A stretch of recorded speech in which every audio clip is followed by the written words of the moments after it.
Salam budaya, lestari budayaku. Latihan gending kebu giro kali latihan masake manten.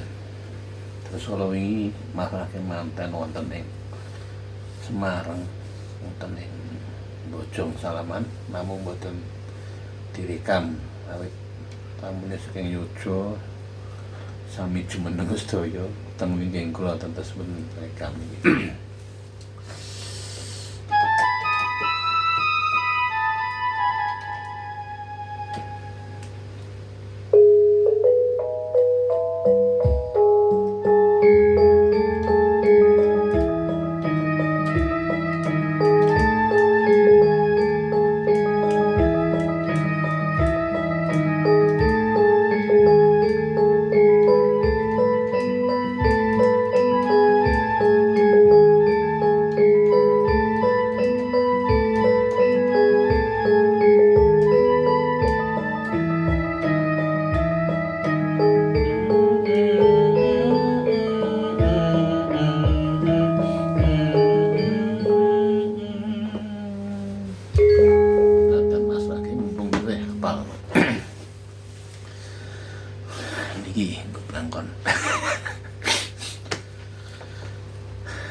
Assalamualaikum warahmatullahi wabarakatuh. Innal hamdalillah nahmaduhu wa nasta'inuhu wa nastaghfiruh wa na'udzu billahi min syururi anfusina wa min sayyiati a'malina may yahdihillahu fala mudhillalah wa may yudlil fala hadiyalah. Asyhadu an la ilaha illallah wahdahu la syarikalah wa asyhadu anna Muhammadan abduhu wa rasuluh. Allahumma sholli wa sallim wa barik ala Muhammad wa ala alihi wa sahbihi ajmain. Mugi sih pangayemaning Gusti ingkang merpengkesan Allah Subhanahu wa taala tansah kajiwa kasarira dumateng panjenengan sedaya dalasan kula waradin sagung dumadi mahanani tentreming penggalih saha rahayu kang sami pinanggih nuwun dumateng para pinisepuh sesepuh adi sepuh ingkang tuhu kono ing pamawas saha lebda ing pitutur ingkang kula peteni dumateng para alim ulama pangarsa agami suci ingkang tansah negulang piwucal suci wahyuning ilahi minangka panuntun kita ting manembah ingkang pantes kula dhereki dumateng para pangemban pangbating praja satriya nagari ingkang kinarya pangayom saha pandam pandoming para kawula tasih ingkang pantes sinudarsana dumateng pangarsaning RT so pangarsaning RW ingkang tuhu kinurmatan langkung dumateng keluarga Suwardi Bapak Slamet Wiyono so Ibu Setyawati Meningsih ingkang luhuring budi sumrambahipun dhateng sagung para tamu kakung milah putri ingkang winanto ing pakurmatan. Saderengipun kula nyuwun pangapunten wonten ing kula sampun cumanraka teksura nilar subasita kumawani ngadeg jumejer wonten ngarsa panjenengan sami inggih awrat minangkani pamundhutipun Bapak Andriatno saha Ibu Triratini ingkang supados kula matur wonten ngarsa panjenengan sami. Namung saderengipun wonten keparipun sumangga kula dherekaken muji syukur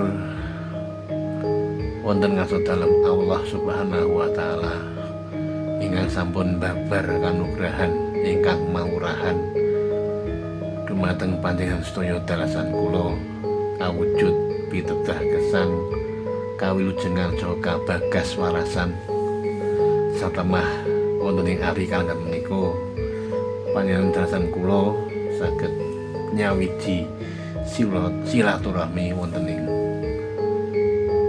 dalem pahargyan menika.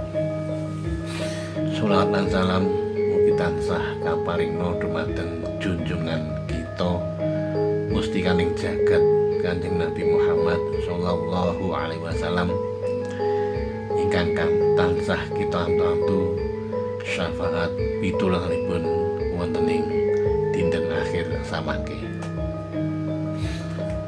Menggah sing wigati lampah kula saking Sleman kados dumugi Semar niki ingkang sepisan Bapak Andriatno saha Ibu Tri Ratini ngaturaken salam kawilujengan dumateng Ibu Setyawati Mainningsih utawi pisan Sutresno sumramahipun dhateng para pinsepuh saha warga wonten ing Bojong Salaman niki kanthi wasilah assalamualaikum warahmatullahi wabarakatuh. Mugi kawilujengan rahmat saha barokahipun Gusti Allah tumantung dumateng panjenengan saya.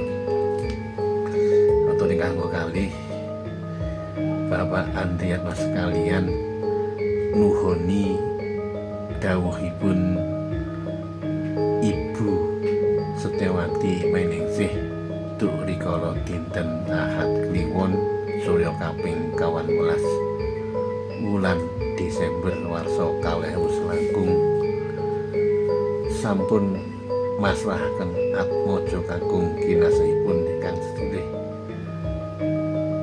Mas Bagus Gusla Sidik Nurlawan ingkang supados kaijabaken kaliyan atmaja putri kinasihipun Bapak Andriatno Ibu Dratini ingkang asesilih Genduk Ayu Arin Febriana Andriani. Alhamdulillah dawuh panjenengan sampun kula estoaken sampun kasembatan ijab kabul antawisipun Mas Gusla kaliyan Mbak Arin lan awit saking barokah ridho Gusti Allah mugi saking panjurung donga panestu saking sedaya pokoke saking para pinsepuh akad nikah lumampah kanthi wilujeng kalih saking Rubito ing sami kala lan lumantar kula kanthi maos bismillahirrahmanirrahim Sri atmaja dumateng kalih kula pasrahaken dumateng Ibu Setyawati Mainningsih mugi katamya kanthi suka lenaning penggalih. Ingkang salajengipun suwanipun putra temanten kekalih ugi kinamtenan angsul-angsul ingkang wujud saha cacahipun boten saged kula aturaken setunggal bapak setunggal sedaya kasumakaken ngaturaken dumateng Ibu Setyawati Mainningsih mugi saged ngadosna bebungah so saged ngraketaken anggenipun bebesanan.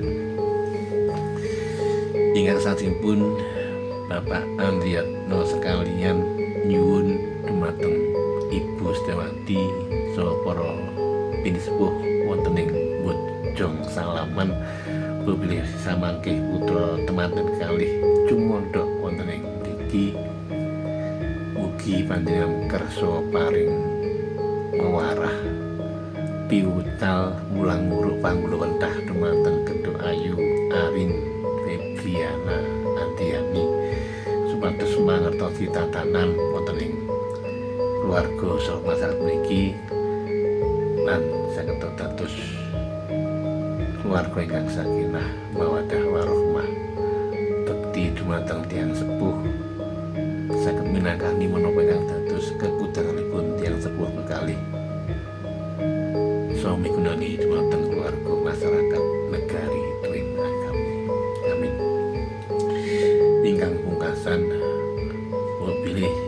pahargyan wonten ing hari kalengan siang menika samangke sampun paripurna pramila Bapak Andiyatno sekalian dasan sedaya keluarga badhe magal pasilan nyuwun pamit.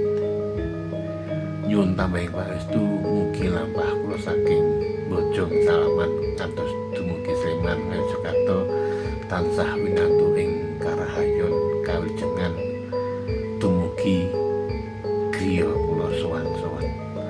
Mekaten ingkang saged kula aturaken minangka sulih sarira Bapak Andiyatno so Ibu Waduk Gajah Mungkur ing Wonogiri. Mbok bilih wonten galap kang sulit atur kula nyuwun pangaksami. Wasana akhirul kalam. Wassalamualaikum warahmatullahi wabarakatuh.